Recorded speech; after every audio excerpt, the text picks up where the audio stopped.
suitcase dug into my palms as I hauled them up the steps of the resort.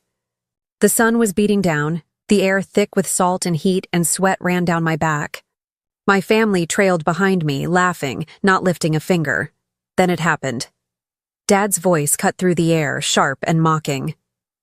"Careful there. Our little porter might drop the bags."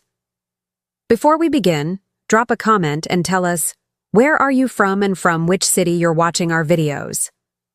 And after watching the whole video, don't forget to tell us, what would you do in this situation? Be honest. Tell me in the comments below. We read every comment. Let's begin. They laughed. All of them.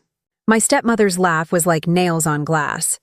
My brother Kyle actually pulled out his phone to take a picture, grinning like this was comedy night. For a second, I froze. I wanted to scream, wanted to tell them how much it burned every time they reduced me to nothing. But instead, I set the luggage down gently, wiped my hands on my jeans, and straightened up. I forced a calm smile. "No problem," I said quietly. That was all. 2 words: calm, steady, controlled. I reached into my pocket, pulled out my phone, and dialed a single number. My husband picked up instantly. I didn't even need to explain, just a simple confirmation. Then I hung up. My family looked at me strangely. Dad raised an eyebrow. "Who was that?" he asked, his voice dripping with sarcasm. "Your boss? Gonna ask him for a tip?" I didn't answer. I didn't need to, because just then a black SUV pulled up to the resort entrance. Out stepped Daniel, my husband. He wore a crisp suit despite the heat, and the second his eyes landed on me, his whole face softened. He walked straight over, slipped his hand around mine, and kissed my temple like the rest of them didn't even exist. "You ready to check in?" he asked. I nodded. "More than ready." We started walking toward the glass doors, but behind us the mocking laughter turned into whispers of confusion. Then came the moment that still makes me smile when I think about it. 2 resort security guards approached my father, my stepmother, and Kyle. The manager was with them, tablet in hand. "Excuse me," the manager said politely but firmly. "May I see your room keys?" "Of course," Dad said smugly, flashing the plastic cards like trophies. The manager scanned them, frowned, and shook his head. "I'm afraid these don't belong to you. The reservation is under Emma Reed. Without her authorization, you cannot stay." I heard the sharp intake of breath. I didn't need to turn around to know their faces had dropped. "What do you mean?" Marla shrieked. "She's not. This must be a mistake." But the keys were already gone, plucked neatly from their hands by security. I didn't stop walking. Didn't even glance back. As Daniel opened the resort doors for me, I simply whispered, "Enjoy the view from outside." For once, I wasn't the porter.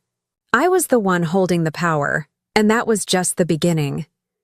The glass doors of the resort slid open with a soft hiss, and for the first time in years, I walked in ahead of my family. Not behind them, not carrying their bags, not shrinking into the background. Daniel's hand was warm at my back as the cool air-conditioned breeze rushed over me. I didn't look back. Not yet, but I could feel it. Their stares drilling into me, the confusion, the disbelief. They weren't used to being on the outside. They weren't used to me being anything other than the one they could push around. The lobby glowed with golden light from chandeliers, polished marble floors reflecting the soft shimmer. Guests in expensive linen clothes checked in at the reception, couples lounged with cocktails by the indoor bar, and staff whisked past with trays of fruit and champagne flutes. Daniel leaned closer, his voice low so only I could hear. "You sure you're ready for this?" I smiled faintly. I've been ready my whole life. We walked straight to the front desk. The manager who had just stripped the keys from my father was already waiting, bowing slightly. His tone was different now, polished, respectful, deferential. "Mrs. Reed, Mr. Reed, welcome. We've prepared the presidential suite as requested. Your luggage will be taken up right away." I nodded calmly, but inside I felt something stir, a mix of vindication and fire. Presidential suite. The same suite my father had boasted about reserving all month. The one he bragged about on family calls, claiming it was his treat for the people who mattered. But it wasn't in his name. It was in mine. As the elevator doors opened, Daniel placed a reassuring hand on my shoulder. "Let them watch," he murmured, and I did. As the elevator doors slowly closed, I let my eyes flick back one last time. There they were. Dad, red-faced, fists clenched. Marla, whispering furiously, her manicured nails digging into his arm. Kyle, standing awkwardly, his smirk long gone. They looked powerless, like the ground had been pulled from beneath them. I didn't say a word. I just smiled, calm, quiet, but enough to burn. The doors shut. The presidential suite was everything they had bragged about and more. Floor-to-ceiling windows with an ocean view, silk sheets, a balcony that seemed to stretch into the horizon. A private pool glittered under the sun, and fresh flowers filled the air with soft fragrance. I dropped onto the wide couch, letting my body sink into the cushions, the weight of years of humiliation lifting, piece by piece. Daniel poured 2 glasses of champagne from the welcome tray and handed me one. "To finally getting what you deserve," he said. I clinked my glass against his, the bubbles fizzing softly. "To never being their porter again." We laughed, but it wasn't just laughter. It was release. It was years of silence breaking into something sharp and strong. Still, part of me knew this wasn't over. My father wasn't the kind of man to let go easily. The silence wouldn't last, and I was right. It was barely an hour later when I heard the knock. 3 sharp raps against the door. Daniel gave me a look, half warning, half question. I set down my glass and stood, my heels clicking softly on the polished wood.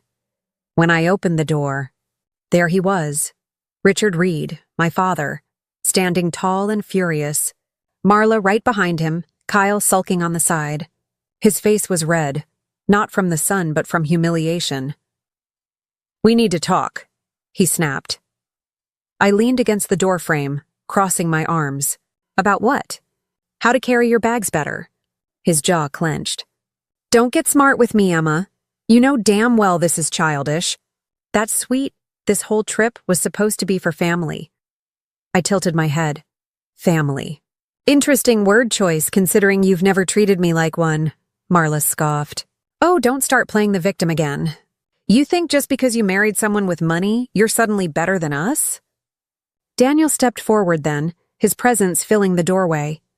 His voice was calm but edged with steel. "She doesn't think she's better. She is better.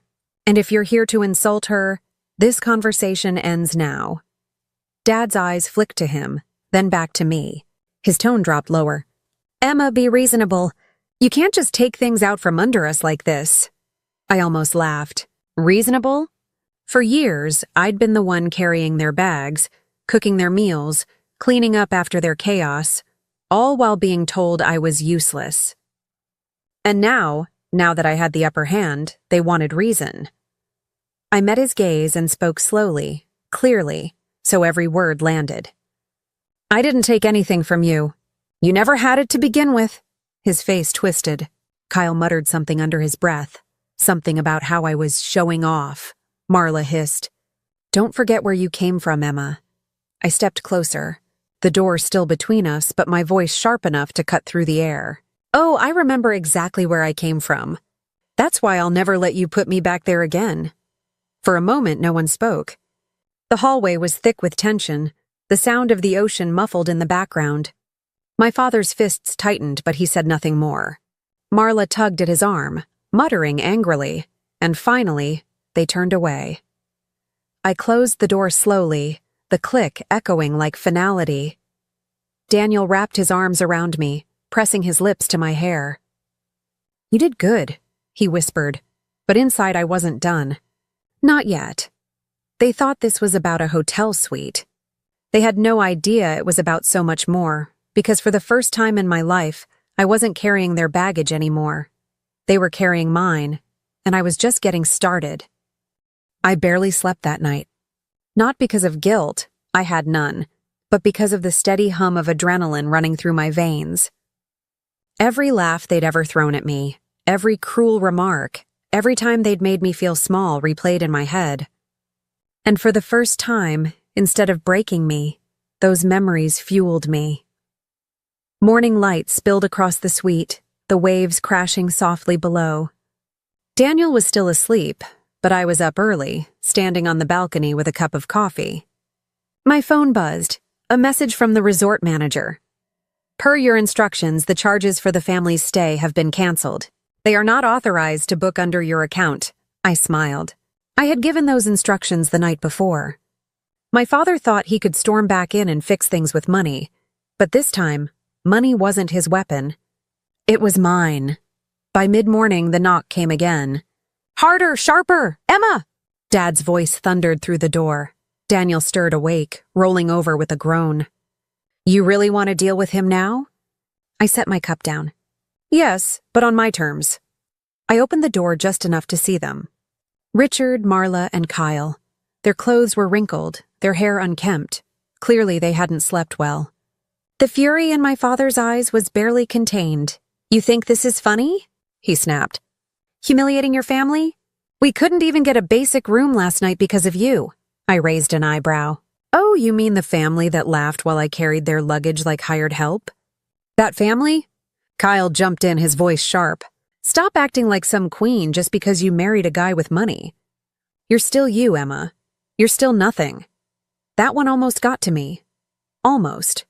But instead of reacting, I leaned against the doorframe and looked straight at him. "Funny. For someone who calls me nothing, you sure seem bothered that I have something you don't." His face flushed and Marla hissed, "You're tearing this family apart." I let out a short, humorless laugh. "No, Marla.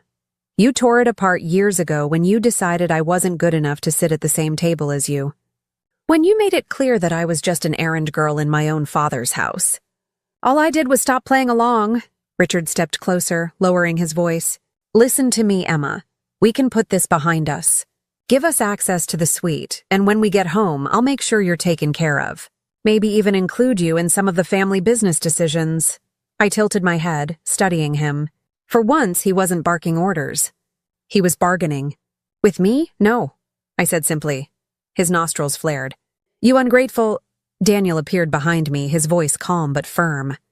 "That's enough. You will not speak to my wife that way. Not anymore." The silence that followed was heavy. My father's authority, once absolute, shattered right there in that hallway. He could yell, he could threaten, but the keys weren't in his hands anymore. And then, as if the universe wanted to drive the point home, 2 resort staff members arrived with a cart piled high with breakfast. Fresh fruit, pastries, silver domes covering steaming dishes. They wheeled it straight into the suite, past my stunned family, nodding respectfully to me. "Good morning, Mrs. Reed," one of them said warmly. I glanced at my father. His jaw was tight, his fists clenched, but his silence spoke louder than any insult. I turned back to the staff with a gracious smile.